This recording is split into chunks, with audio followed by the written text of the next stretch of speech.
particularmente durante esta última década, sufriendo unos cambios muy profundos en materia económica, y la parte cambiaria, la parte de la política cambiaria no ha sido ajena a ello. Todo lo contrario, ha habido unos cambios radicales en materia cambiaria.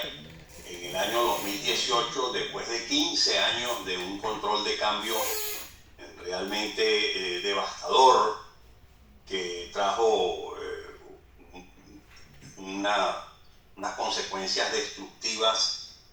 dramáticas en la economía, que sirvió para generar situaciones de corrupción fuera de control, y un proceso de sumisión del sector privado al sector público a través del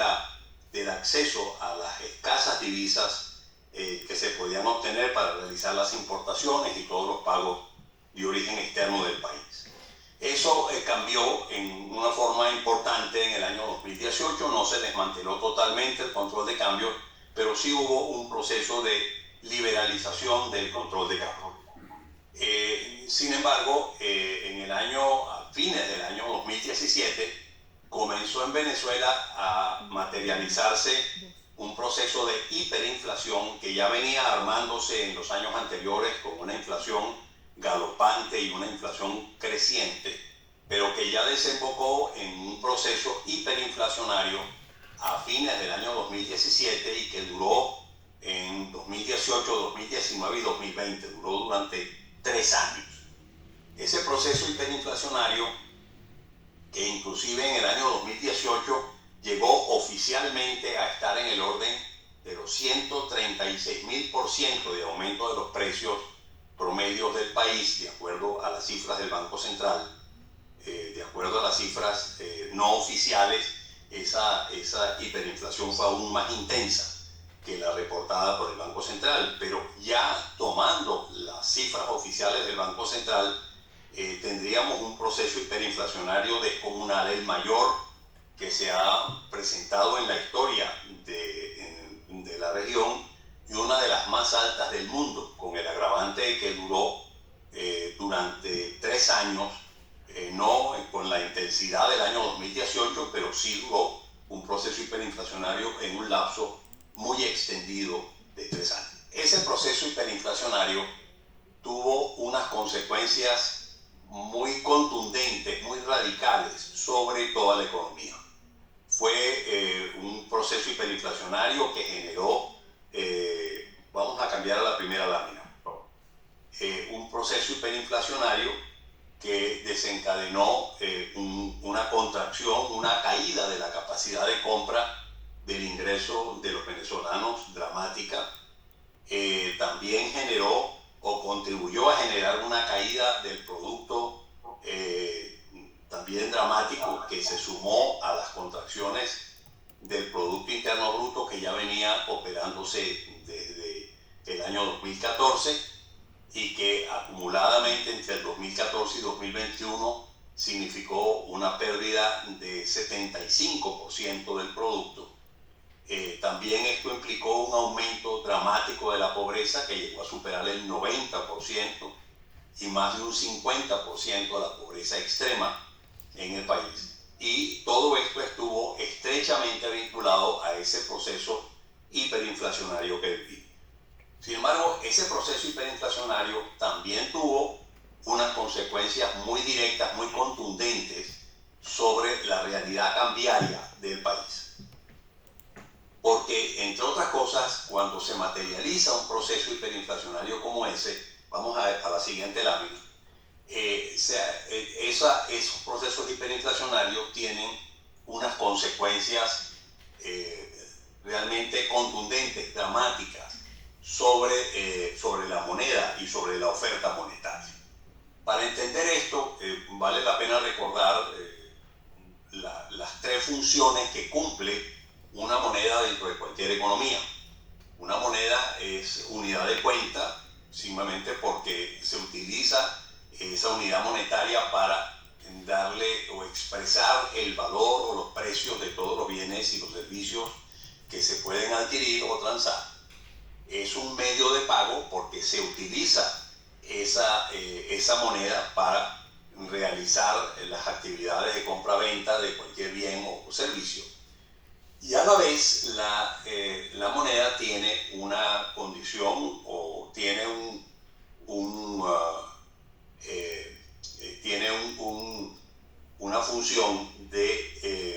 una función de reserva de valor, la cual significa que yo puedo acumular cantidades de dinero dentro de la economía y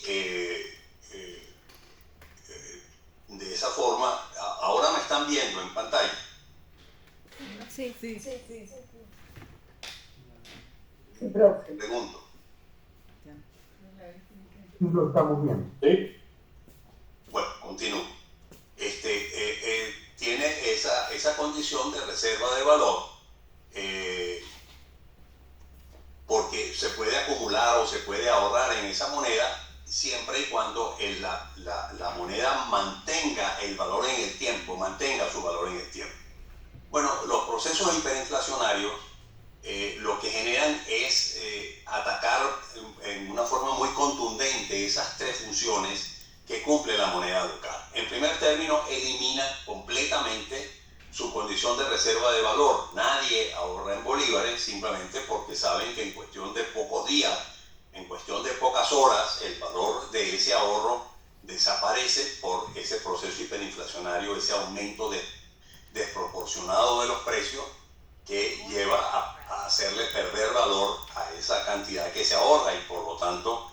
pierde totalmente su condición de reserva de valor. Pero también afecta en una forma muy contundente las otras dos funciones, tanto la unidad de cuenta y la de medio de pago. La unidad de cuenta porque al aumentar los precios con la intensidad y la rapidez con que aumentan en un proceso hiperinflacionario, tenemos que estar hablando de cantidades que crecen también dramáticamente hora a hora, día a día en los precios de los productos y por lo tanto tiende a perder las posibilidades de realmente ejercer una función de unidad de cuenta y también de medio de pago porque la cantidad de bolívares que tendrían que darse para comprar cualquier cosa aumenta violentamente y por lo tanto si se compra en efectivo, bueno, pues significarían carretillas de billetes para comprar cualquier producto menor. Y por lo tanto, ante esa situación de que se afecta también su condición de unidad de cuenta y de medio de pago, la gente tiende a buscar un sustituto a la moneda local que está severamente afectada por los procesos hiperinflacionarios y busca una moneda estable, una moneda que tenga o cumpla esas tres funciones y que tenga asegurada el cumplimiento de esas tres funciones monetarias. Y eso es lo que ha sucedido en Venezuela con el dólar. El dólar sustituyó al bolívar en ese proceso hiperinflacionario y por lo tanto se utilizó el dólar como unidad de cuenta, se pasó ya a establecer los precios de cualquier producto, inclusive los productos de consumo masivo de menor monta, se expresaban en dólares. También se utilizaba ese dólar como medio de pago para realizar las actividades de compraventa de dólares, de bienes y de servicios, y también se utilizó como una reserva de valor en el sentido de que los depósitos bancarios se hacían ahora en dólares, no se hacían en bolívares, y por lo tanto las personas ahorraban en dólares como un mecanismo para preservación del valor de sus ahorros. Bueno, esa situación entonces llevó a una dolarización transaccional porque un alto porcentaje de las transacciones a de tal que se realizaban en la economía se hacían en dólares. Antes de ese proceso solamente esas transacciones en dólares estaban limitadas a transacciones de inmuebles, transacciones de artefactos eléctricos importantes, etcétera, o electrónicos, pero eso se popularizó y entonces ya la adquisición de alimentos o de cualquier servicio o la prestación de cualquier servicio se pagaba también en dólares. Y eso hizo que, de acuerdo a los estimados que Universo Ecoanalítica en esa época, a comienzos del año 2021, el 67% de las transacciones a detal que se realizaban en las principales ciudades del país se hacían en dólares, fundamentalmente, y en las ciudades fronterizas como San Cristóbal, Maracaibo, o en las ciudades turísticas como por la mar, ese porcentaje era sustancialmente mayor, superaba el 90% las transacciones que se hacían en una moneda distinta al bolívar, fundamentalmente en dólares, pero en el caso de la frontera, en Táchira, pues, colombiano, se utilizaba para realizar esas transacciones. Eso es lo que nosotros denominamos una dolarización transaccional de la economía. Pero también hubo una dolarización financiera de la economía, porque los depósitos bancarios aumentaron en una forma muy importante. Los depósitos en dólares, en moneda extranjera, en la banca local, aumentaron también de una forma muy importante. Al circular, al ser el dólar la moneda que estaba circulando y que se utilizaba para la realización de esas transacciones, pues también los depósitos que se hacían en la banca eran en dólares. Sin embargo, esos depósitos que se hacían eran depósitos de custodia, donde los bancos estaban limitados a poder utilizar esos dólares que recibían en depósito para hacer intermediación financiera, porque habían severas limitaciones a que los bancos pudieran prestar en dólares o pudieran otorgar créditos en dólares a sus clientes, y por lo tanto no fue total o no fue amplia la dolarización financiera que se produjo en el país, pero digamos más del 70%, llegó un momento en que más del 70% de los depósitos de la banca estaban constituidos por depósitos en dólares, y por lo tanto había un proceso de dolarización financiera bastante importante. Todo esto, pues la dolarización transaccional y la dolarización financiera que se produjo en Venezuela, llevó a que Venezuela o la economía venezolana se transformara en una economía bimonetaria, donde circulaba tanto el bolívar, moneda local, como también el dólar en una forma muy amplia. Solamente recuerden ustedes, antes de eso, hasta mediados de una década atrás, si venía un turista de cualquier parte y pretendía pagar en un restaurante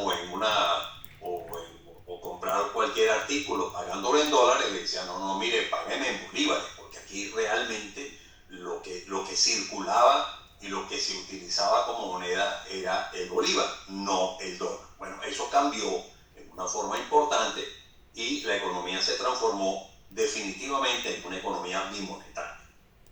Esa economía bimonetaria llevó a un debate de si, debíamos entonces ir a la dolarización plena de la economía, a eliminar el bolívar como moneda local y solamente que circulara el dólar, y que fuese el dólar la única moneda vigente en la economía, donde todos los pagos, donde todos los contratos, donde todo se transfería al dólar y todo se realizaba en dólar. Eso es lo que se denomina una dolarización plena de la economía. Eso no lo teníamos en Venezuela, pero se planteaba como una posibilidad de ir a una dolarización plena. Esa dolarización plena tiene una serie de ventajas, o genera una serie de ventajas en su implementación, porque, entre otras cosas, reduce en una forma muy importante la inflación, genera confianza a los inversionistas, se elimina la expectativa o la incertidumbre o la posibilidad de devaluaciones dentro de la moneda, y eso genera confianza dentro de los inversionistas. Ataca el manejo irresponsable de las políticas monetarias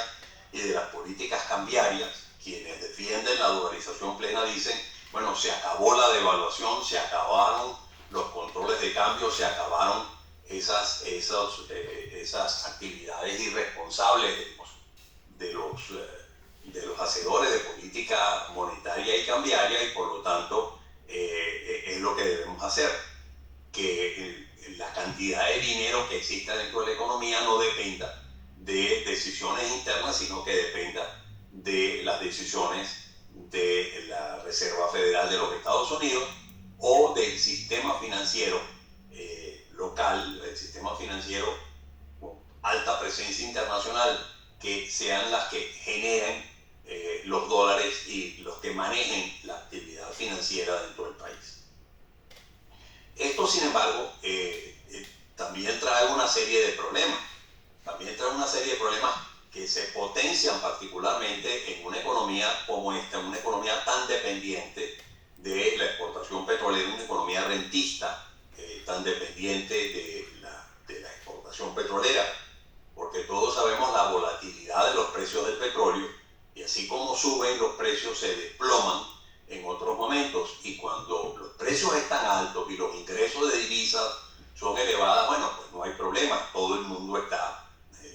contento. Eso fue lo que sucedió en el caso de Ecuador en los primeros años de la dolarización después del año 2000, también lo que ha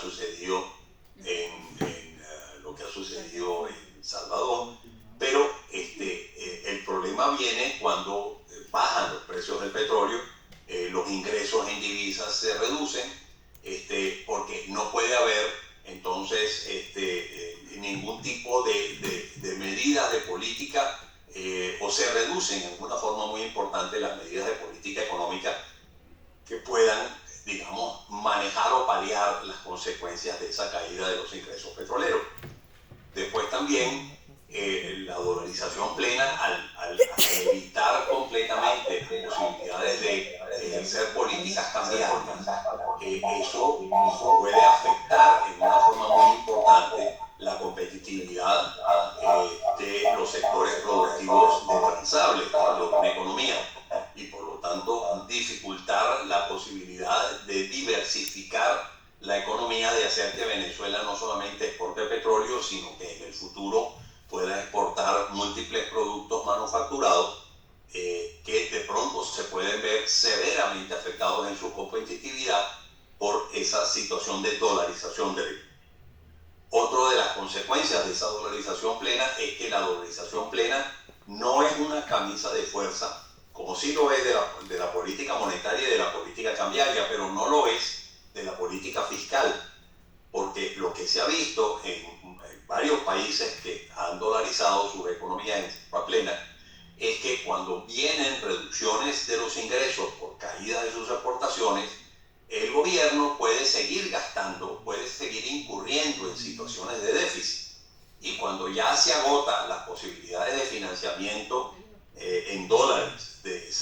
para cubrir esos déficits, los gobiernos pueden acudir a emitir obligaciones en dólares o permitirle a la banca, obligar a la banca a utilizar esos recursos los depósitos de reserva que puedan tener en un momento dado para adquirir esas obligaciones denominadas en dólares, bajo la promesa de que el gobierno va a considerar que son tan buenas las reservas en esas obligaciones en dólares como las reservas en dólares como tal. Bueno, eso es ya una violación a las normas de la dolarización, pero es algo que se puede hacer perfectamente por un gobierno, y por lo tanto que ese gobierno incurra en situaciones de quiebre o de ruptura en las condiciones mismas de la dolarización, y que traiga unas consecuencias importantes. Sin embargo, para mí la dolarización plena de la economía venezolana no es conveniente, principalmente porque muchas de estas cosas son las que se presentarían dentro de la economía, pero fundamentalmente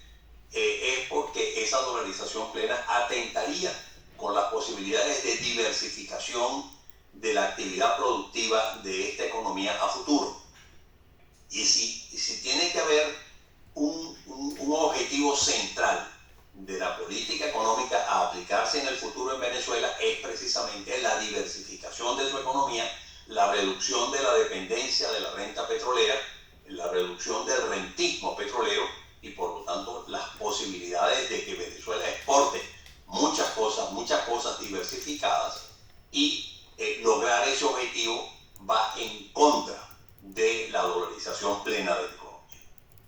eso que también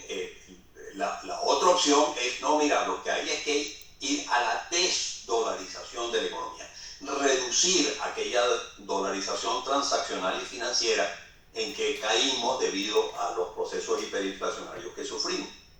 Esa desdolarización plena daría oportunidad a aplicar políticas monetarias y políticas fiscales,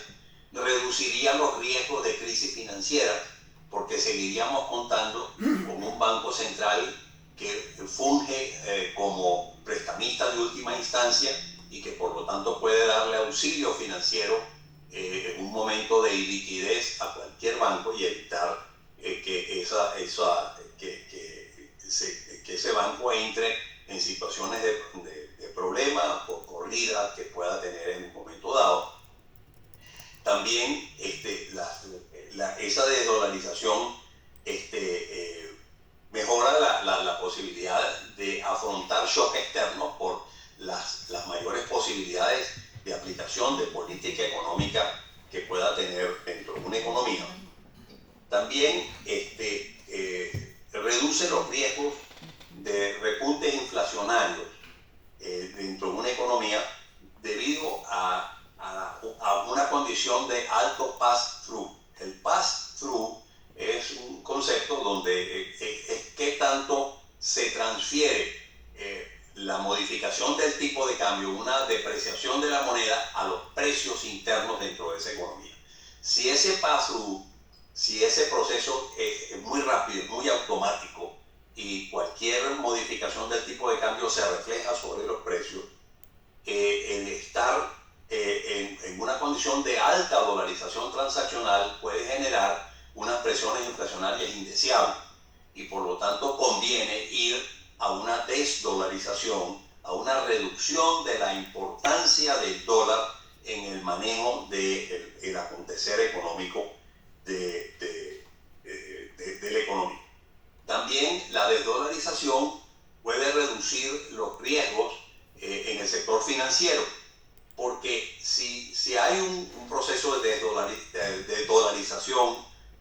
o de bimonetarismo como el que existe en Venezuela, con alta dolarización transaccional y financiera, pudiera ser que los bancos comiencen a prestar en dólar. Pero si los prestamistas, si los prestatarios de esos créditos no tienen una posición sólida en cuanto a la generación de dólares, una situación de una devaluación o una situación de una caída de los ingresos de exportación puede generar lo que se denomina un problema de descalce monetario. Es decir, un problema donde se rompe el balance que debe haber entre los créditos en dólares y las posibilidades de pago de los prestatarios de esos créditos en dólares. Porque si los prestatarios no generan dólares en su actividad económica, no son exportadores que generan dólares en cantidades abundantes, sino que son gente que más bien funcionan en la otra moneda, en la moneda local, una devaluación de la moneda puede poner en serios problemas a la banca, porque su morosidad puede aumentar en una forma muy importante, simplemente porque sus clientes no pueden pagar en dólares los créditos que recibieron previamente debido a la devaluación de la moneda. También cuando en una economía como la venezolana, que está tan expuesta a caídas en los precios de exportación del único producto que exporta, que es el petróleo, una crisis petrolera que se traduzca en una reducción de los ingresos petroleros puede poner en severos problemas al sistema financiero, porque le genera fuga de capitales, pérdida de depósitos, aumento en la morosidad de su cartera e inclusive imposibilidad de pagar los bancos mismos los compromisos que puedan tener en divisas con sus bancos corresponsales en el exterior, por ejemplo, por la apertura de cartas de crédito que hayan realizado en el pasado. Entonces, por toda esa serie de razones en que conviene en una economía bimonetaria reducir la importancia del dólar, desdolarizar la economía, reducir la importancia que tenga el dólar dentro de la economía. Y eso se ha hecho en Venezuela durante los últimos años. ¿Qué se ha hecho en Venezuela? Vamos a ver la siguiente lámina. Bueno, en Venezuela esos procesos procesos de desdolarización se buscaron por varias vías. En primer término, por el anclaje cambiario como principal instrumento para bajar la inflación.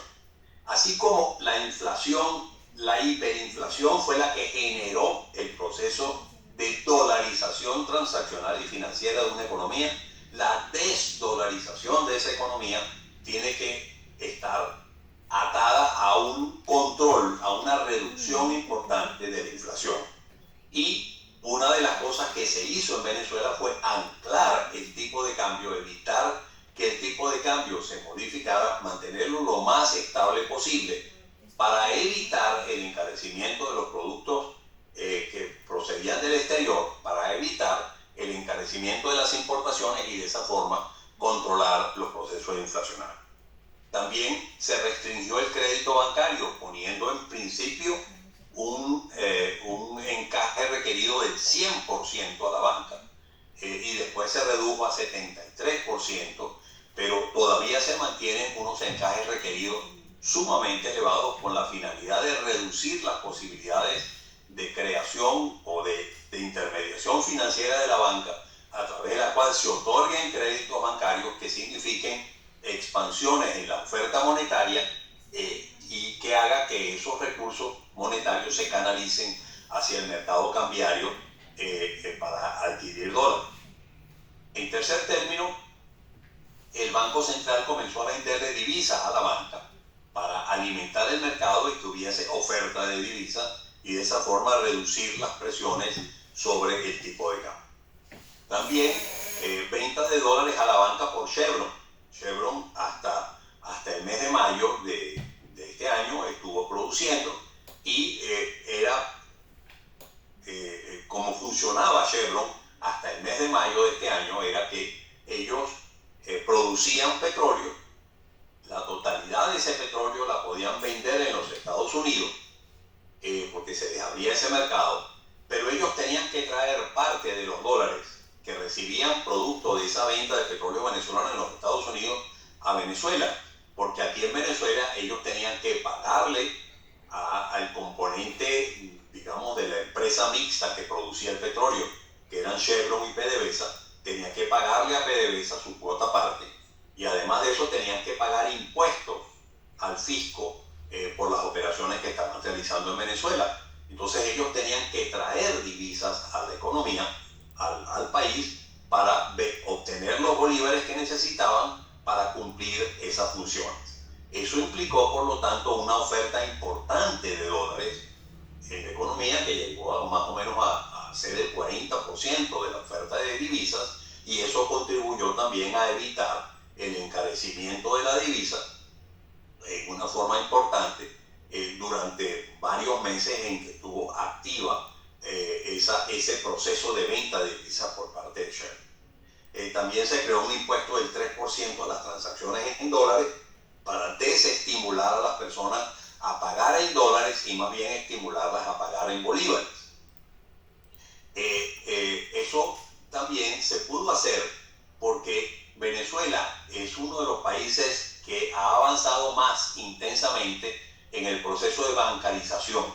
Estos mecanismos de pronto pago, de pago en dólares a través de internet, en bolívares, de pagos en bolívares a través de internet, ha facilitado tremendamente las transacciones, y hoy en día cualquier persona tiene un pequeño depósito y por lo tanto tú le puedes pagar a esa persona, taxista, le puedes pagar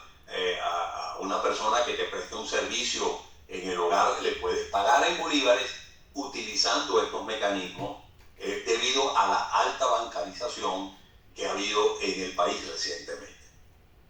También hubo una restricción en la intermediación financiera en dólares, porque a pesar de que los bancos estaban recibiendo depósitos en dólares, no podían pagar recursos en dólares, no podían otorgar créditos en dólares. Después eso se amplió a solamente el 10% de los depósitos y ulteriormente se amplió al 30%, pero que podían utilizar los depósitos en dólares para hacer préstamos en bolívares. Es decir, se vieron severamente limitados los bancos a poder hacer intermediación financiera en dólares para evitar esos descalces monetarios a que llama RFI. También era necesario, se estableció la obligación de convertir los precios establecidos en dólares, ¿okay? Pero que al traducirlos en bolívares o al traducirlos a bolívares tenía que ser hecho al tipo de cambio reportado por el Banco Central, que también se conoce como el tipo de cambio oficial. Bueno, mientras el tipo de cambio oficial y el tipo de cambio paralelo, libre, no tuviese mayor diferenciación, no había problema. El problema surgió ulteriormente, como vamos a ver, debido a un divorcio entre los precios del dólar oficial reportado por el Banco Central y el precio de un dólar en otros mercados, fuera de los dólares provistos por el Banco Central. Y finalmente, también hubo una moderación del gasto público deficitario financiado por el Banco Central, o sea, la monetización de los déficits fiscales. Sí hubo un esfuerzo para reducir esos déficits fiscales financiados por el Banco Central, que había sido una de las razones centrales de aquella creación descomunal de dinero, que fue uno de los principales factores que generaron aquel proceso hiperinflacionario, combinado con una reducción de oferta de bienes y servicios, un desabastecimiento dramático de bienes y servicios de cualquier producto, leche, jabón, alimentos, cualquier tipo de cosa, que llevaba aquellas colas interminables de 12 horas en los años 2016, 2017, y que obviamente se sumó al efecto de expansión monetaria por el financiamiento del déficit por el Banco Central y la creación de dinero masiva de dinero primario por el Banco Central para generar ese proceso hiperinflacionario. Bueno, vamos a ver qué consecuencias tuvo ese proceso hiperinflacionario. Vamos a pasar a la próxima lámina. Bueno, ustedes ven allí en el lado izquierdo que después de llegarse a 67% de las transacciones urbanas en divisas, en monedas distintas al bolívar, a comienzos del año 2021, eso ha ido reduciéndose, y hoy en día, la última medición que hicimos en Ecoanalítica, es que algo más del 15% hoy en día de las transacciones a detal urbanas en las principales ciudades del país, en promedio, se realizan en bolívar, se realizan en dólar, y por lo tanto el 85% hoy en día se están realizando en bolívares. Esto significa una reducción importantísima de la dolarización transaccional que se vivió previamente en el pasado. Pero también ha habido un éxito en la disminución o en la desdolarización financiera del país, porque fíjense ustedes en el gráfico de la derecha cómo aumentaron en la línea roja los depósitos en dólares durante el proceso de la hiperinflación o en los años inmediatamente siguientes a la hiperinflación, pero cómo esos esfuerzos por reducir o por impedir la utilización de esos dólares para la realización de intermediación financiera en dólares se tradujo en una caída dramática de los dólares, de los depósitos en divisas, y hoy en día esos depósitos en divisas están en el orden del 40%, mientras que los depósitos en bolívares en la banca han aumentado de una forma importante y se están manteniendo en torno al 60%. Es decir, ha habido pues un éxito, sí se logró un proceso de desdolarización importante dentro de la economía. Vamos a la siguiente lámina para ver, bueno, qué sucedió con los tipos de cambio, con la evolución de los tipos de cambio y qué implicaciones tuvo eso sobre la estructura de precios, sobre la inflación. Fíjense ustedes, en el gráfico de la izquierda, nosotros tenemos datos del año 23 y del año 2024 hasta octubre. Fíjense ustedes cómo hubo una cuasi fijación del tipo de cambio, tanto oficial reportado por el Banco Central como el tipo de cambio en el mercado libre. No había mayor variación de esos tipos se hizo, como ya dijimos en la lámina anterior, como una medida para controlar la inflación a través del anclaje del tipo de cambio para evitar el encarecimiento de los productos que se importaban. Bueno, eso, sin embargo, decíamos, los que hacemos seguimiento de la economía venezolana, mire, eso es un pasaje seguro a una crisis financiera en el futuro, porque eso es insostenible. Es insostenible porque el Banco Central no cuenta con reservas internacionales suficientes o amplias para poder mantener ese tipo de cambio, porque ese tipo de cambio cuasi fijo no convence a nadie de que se va a poder sostener indefinidamente dentro de la economía, porque la gente lo que dice, no están habiendo dólares y cuándo va a venir un bajón del petróleo y por lo tanto se va a tener que devaluar la moneda. Yo entonces compro dólares baratos, utilizo los bolívares que me ingresen para convertirlos a dólares y pasarlos a dólares, simplemente porque va a venir una devaluación inminente de euro. Bueno, eso comenzó a suceder a partir del mes de octubre del año 2024, cuando el Banco Central dejó de publicar cifras de inflación, porque la inflación comenzó a subir en una forma importante, pero también la razón por la que comenzó a subir, una de las razones principales por las que esa inflación subió, fue simplemente porque aquel anclaje del tipo de cambio como medida antiinflacionaria no se podía mantener. Y por lo tanto, la gente comenzó a comprar divisas cada vez en mayores cantidades, hasta que el precio de la divisa tuvo que comenzar a subir de una forma importante. Y vean ustedes cómo subió el precio de la divisa al tipo de cambio oficial, que es la línea azul que ustedes tienen en el gráfico de la izquierda. Pero también había otro tipo de cambio, inicialmente el tipo de cambio libre, pero que el gobierno prohibió inclusive que se hablara o se mencionara ese tipo de cambio libre y el diferencial entre el tipo de cambio libre y el tipo de cambio oficial. Pero apareció, digamos, un nuevo, ya vamos a ver las razones más importantes de ese fenómeno. Apareció un tipo de cambio en una moneda cripto llamada el USDT.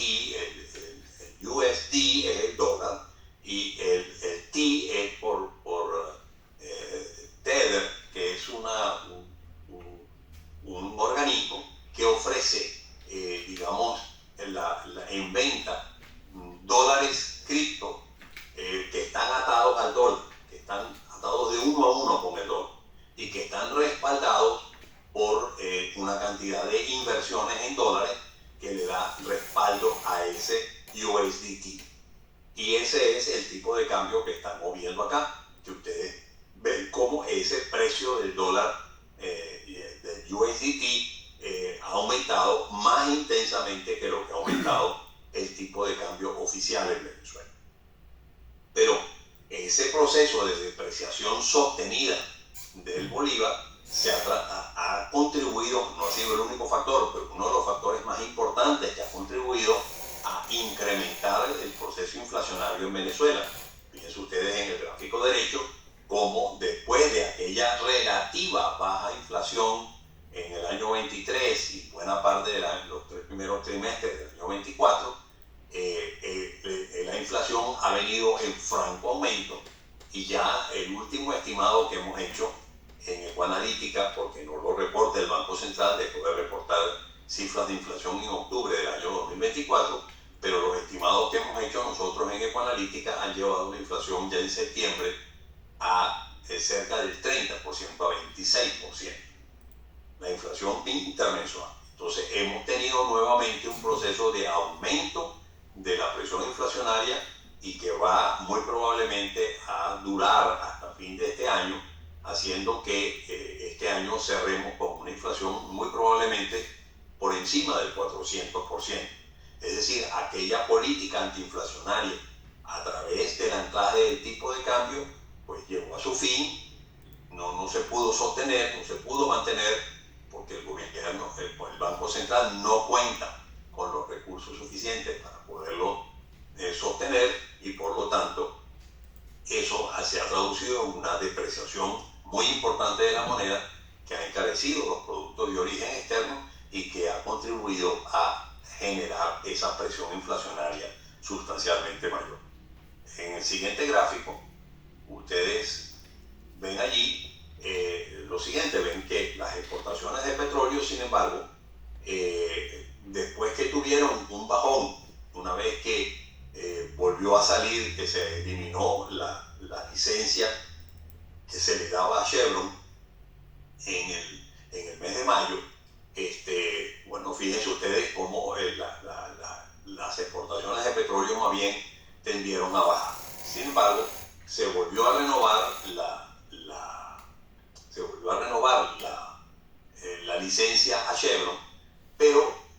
con una condición de que Chevron no le pagara dólares de ningún tipo al gobierno venezolano. Bueno, se presentaba entonces la pregunta, bueno, pero Chevron va a sacar petróleo de Venezuela. Parte de ese petróleo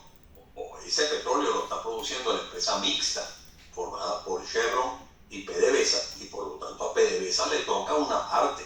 de ese petróleo y a Venezuela le tiene que tocar una parte, que le quede una parte de ese petróleo que está sacando Chevron. Chevron no puede seguir, por lo tanto, vendiendo el 100% del petróleo que extraiga esa empresa mixta y que no venga nada a Venezuela, que a Venezuela no le quede nada. Entonces, lo que se hizo fue, bueno, lo que antes se pagaba en dólares a PDVSA, por la parte que le correspondía, y en dólares también, o en dólares convertidos a bolívares, para pagar los impuestos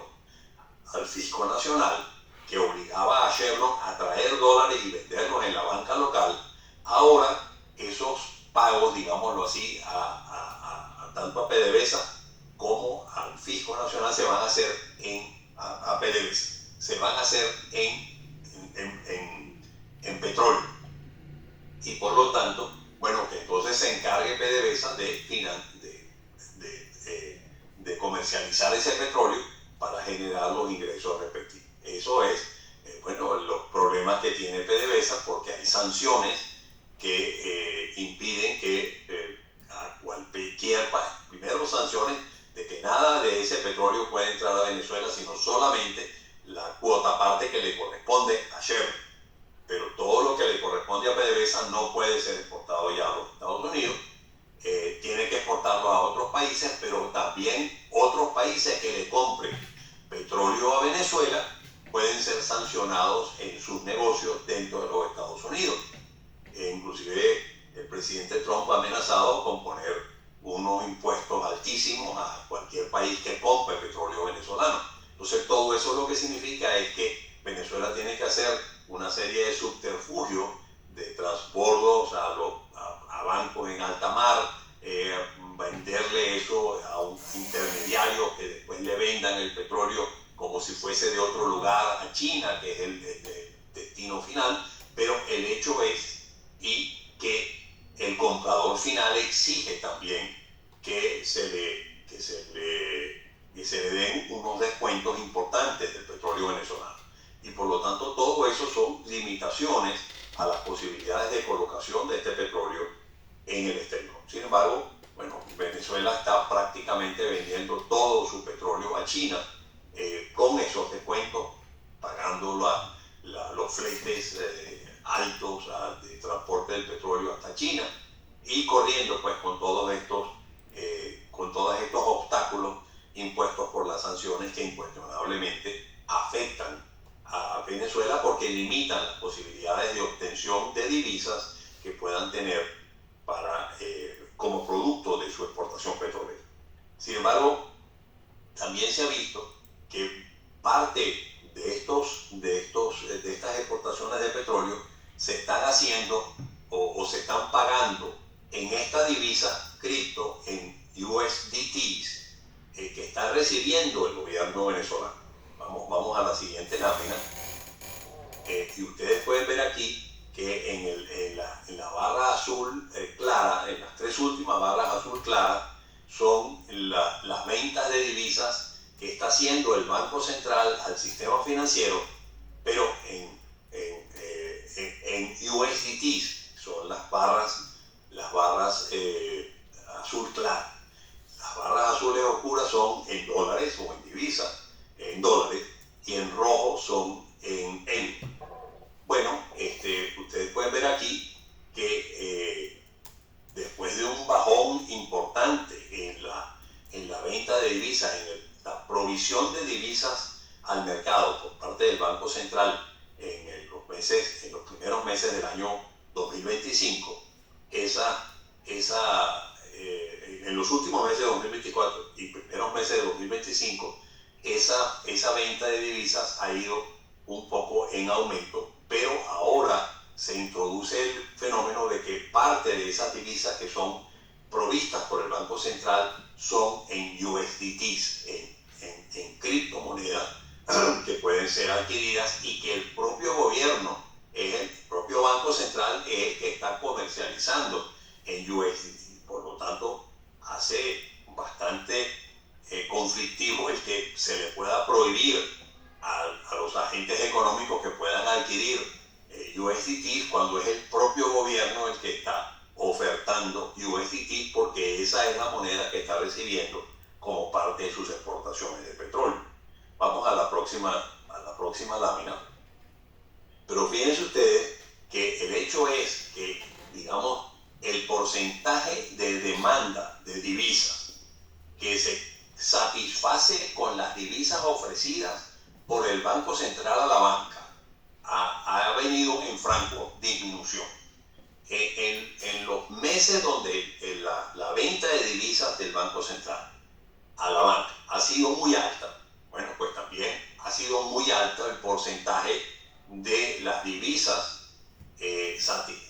la demanda de divisas satisfechas con esas divisas provistas por el Banco Central. Pero en la medida en que el Banco Central ha tenido que restringir su venta de divisas a la banca, también ha bajado el porcentaje de la compra de divisas que se realiza en el país que son satisfechas con esas divisas provistas por el Banco Central. Es probable que ahora, fíjense ustedes que en el mes de septiembre eso bajó en una forma importante, como se vio en el gráfico anterior, bajó en una forma importante la cantidad de divisas ofrecidas por el Banco Central, y es muy probable que entonces también haya una reducción en el porcentaje de divisas que se adquieren o que son satisfechas con divisas provistas por el Banco Central. Y el resto de las divisas, ¿dónde se obtienen? Bueno, fundamentalmente comprando divisas en otros mercados y fundamentalmente comprando divisas, unas divisas cripto, que son las llamadas stable coins, como el USDT, que son divisas stable coins, monedas estables, porque su valor es perfectamente estable, está determinado por el valor de una moneda fuerte como el dólar, y que está plenamente respaldada por quienes emiten esos stable coins como el USDT. Vamos a ver en el futuro, de aquí en adelante, un nuevo componente en materia de adquisición o compra para stable coins por de mecanismos como Binance u otros en venta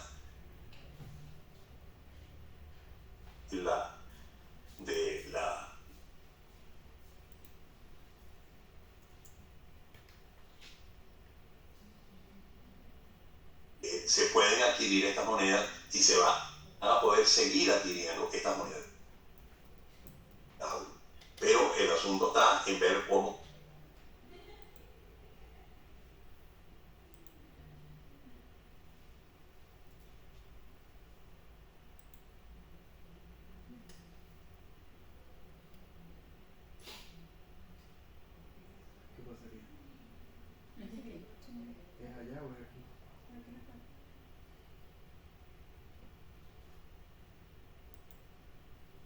tienen que hacerse al tipo de cambio.